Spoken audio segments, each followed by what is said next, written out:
Hello guys! Blessed day and welcome again to my YouTube channel. For today's vlog, pag-uusapan po natin yung kung paano po ako umutang sa isang Ola apps. Yes po, nag-try po ulit akong mangutang sa isang Ola apps na zero interest daw po siya at nakakapagpautang po siya ng 7,000 up to 20,000 po. Kaya po hindi po ako talaga papauli. Marami na pong nakautang dito. Hindi talaga tayo papauli. Pero hindi ko po kayo ini-encourage mangutang ha. Disclaimer, agent ng mga Ola apps na tulad po nito. Sa akin lamang po, i-share ko lang po sa inyo yung aking na experience sa apps na ito. Ito po ang tinatawag na Peso Ready. Ayan, yan po. Isang valid ID lang po ang kailangan natin para po tayo mag-apply sa Peso Ready. Ito po ang itsura ni Peso Ready.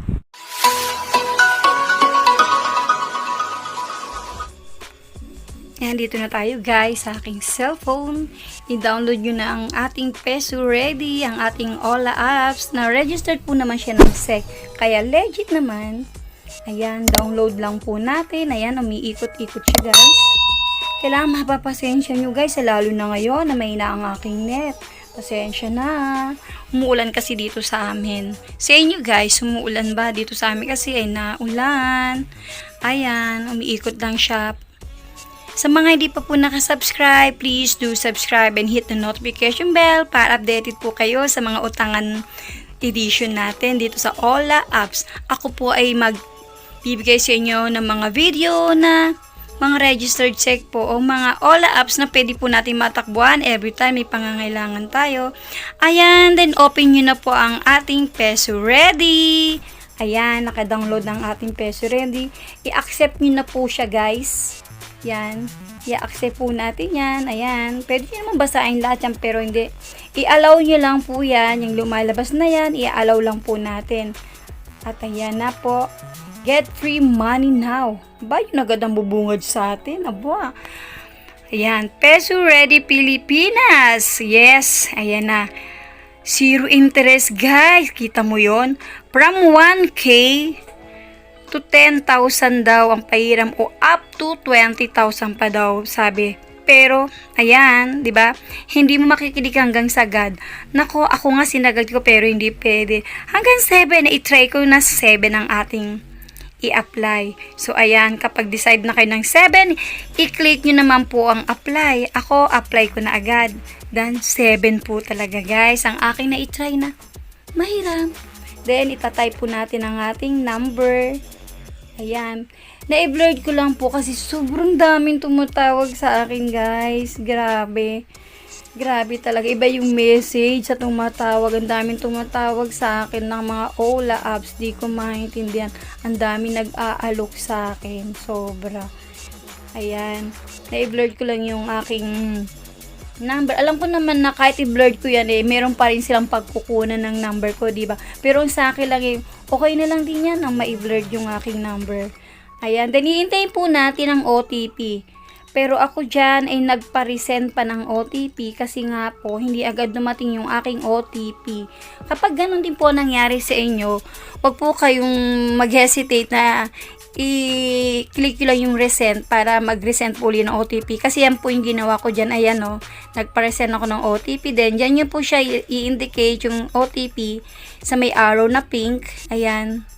Wait nyo lang yung OTP na pina-resend natin. Nag-request tayo ng resend OTP kasi hindi dumating yung unang OTP na ating hinihingi. Kailangan talaga mahaba ang ating pasensya guys kapag tayo nag-fill out ng mga ganitong klaseng apps. Yan. Yan, dumating na yung OTP ni Peso Ready. Ayan, yan naman ang ating ilalagay dun sa OTP box. Ayan. Diyan natin ilalagay. Type lang natin. Ayan, automatic mariredirect ka na sa mga i-fill out mo. Lahat po nang yan, kailangan nyo pong i-fill out. Pangalan natin, full name. Ako, hindi ko na i-full name, kaya hindi tayo makaproceed. Yan talaga ang kailangan pala dyan, i-full name. Plus, yung pong ating birthday, i-indicate din po natin. Ayan. Hindi tayo pwede mag-imbento Hindi ako more mag-imbento kasi yung gusto ko talaga, totoong ako yung nandito kasi gusto ko talagang i-review yung totoong mangyayari sa akin dito sa apps na to. That's why talaga pong akin po talaga yung akin inilagay dito. Ayan. Ako pa na mahilig sa shortcut, pati po email, kailangan po natin ilagay. Ayan, gusto ko sanang i-shortcut pero hindi possible. Kailangan po pala talaga natin dito i-type. Ita-type natin isa-isa yung ating email. Hindi pwedeng tatamad-tamad. Hindi pwedeng shortcut talaga, guys. Kailangan mo talagang isa-isain ang iyong email. I-type mo isa-isa yung letra. Hindi pwede sa tamad. Diba? Hindi pwede sa tamad yun. Kaya i-type mo isa-isa ang iyong email. Then, after nyan, ayan. May problem pa yung isa sa akin dyan. Yung aking Aileen Magbanwa, hindi pa rin magpo-process. Kasi nga, hindi Aileen Magbanwa. Dapat daw Aileen Arambulo Magbanwa. So, magre-retype uli ako dyan ng Aileen Arambulo Magbanwa. Bakit ba naman kasi mahilig sa diba? Hilig ko kasi sa shortcut. Kaya, ayan, hindi pwede. So, kailangan po pala talaga kung fill out po kayo, ikumpleto nyo po para mabilis. Ayan, kung kinumpleto ko, abay, pwede na. I-click naman natin ngayon ng next po. Ayan. Diba? Ang bilis kapag kompleto. Kala ko kasi pwede ng Aileen Magbanwa. Hindi pala pwede. Kailangan taga Aileen Arambulo Magbanwa. O, diba? Ayan. Wait lang po natin kasi po kita-type pa po natin dyan yung ating address. Basta po pang makita yung mga dyan na hiningi sa inyo pong details, pakitype nyo po lahat. Don't hesitate, guys. Paano kayo makakautang yan? Kung mahiya tayo ibigay ang ating address. Huwag tayo mahiya, ibigay natin ang ating address. O, diba, pati nga picture at ID natin, ibibigay natin, address pa kaya. Diba? Huwag tayo mahiya. Then, after po niyan, kapag okay na inyong details, pwede na pong i-click ang next. O, click nyo na po ang next. Hihingi na po niya kung ano yung trabaho nyo. So, pipili po kayo dyan kung ano po ba yung trabaho nyo. I-scroll nyo lang, then pili po kayo dyan. Then, kung magkano po yung inyong monthly income, i-indicate nyo din po diyan.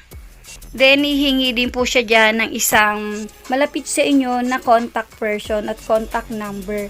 Ayan, i-indicate nyo lang po dito ang inyong contact number ng inyong kakilala. Pwedeng asawa, kapatid, ate, kuya, o anong paman. Basta pwedeng umutang is 18 pataas. Hindi po pwedeng umutang ang bata pa. Take note po kailangan po yung uutang yung talagang matured na po, yung enough na po talagang magbayad sa kanyang uutangan. Kasi be responsible sa pangungutang po kailangan po talaga marunong po tayo magbayad. Ayan, pag na-type nyo na po yung number ng inyong kakilala o mahal sa buhay na pwedeng kontakin, if kailanganin lang naman, ayan, then in-next nyo na po siya. Ayan, ininext na natin siya. After na ma-type na natin, ayan na guys. Magano na tayo ng ating ID.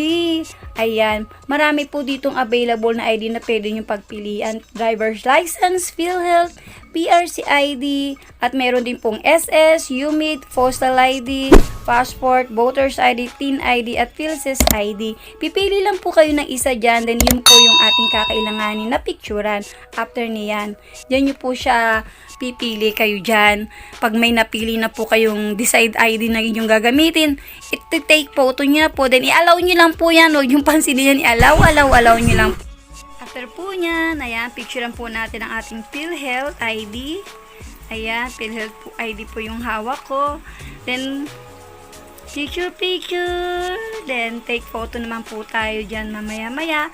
Hawak po naman natin ang ating ID. Ayan, nag-take photo po ako dyan with my ID. Na-blur ko lang po, pasensya na po. Ayan. Ayan kita pa rin kahit mag-blurred. Anyway, hawakan nyo lang po, then picture. After po niyan, i-continue na po natin para mapunta naman po tayo sa susunod nating step. Huwag tayo maiinip guys, ganun talaga. Ayan na, andito na tayo. Kung ano po yung hawak nating ID, like ako PhilHealth. So, ang ating pong itatype dyan ay yung ID PhilHealth number po natin. Hindi ko napansin dyan, naka-driver license po pala yan. Buti na lang talaga, nakita ko rin agad at papalitan ko yan ng PhilHealth. Kasi hindi po makakapag-type tayo ng ating number, ng ating PhilHealth ID number kapag naka-driver's license ang taas. So, ayan, buti napansin ko po, naka-PhilHealth na po. So, makakapag-type na po tayo ng ating PhilHealth ID number.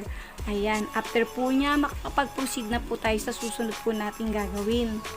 Type lang po natin. Ayan, then in-next na po natin yan. Pagka-next po natin.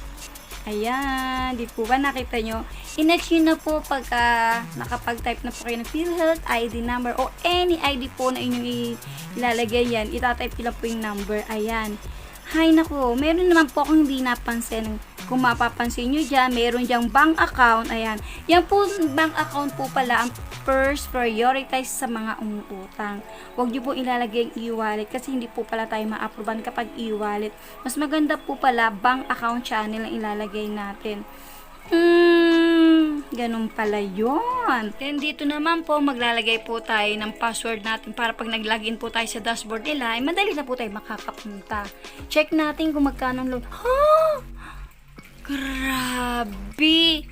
Paasa!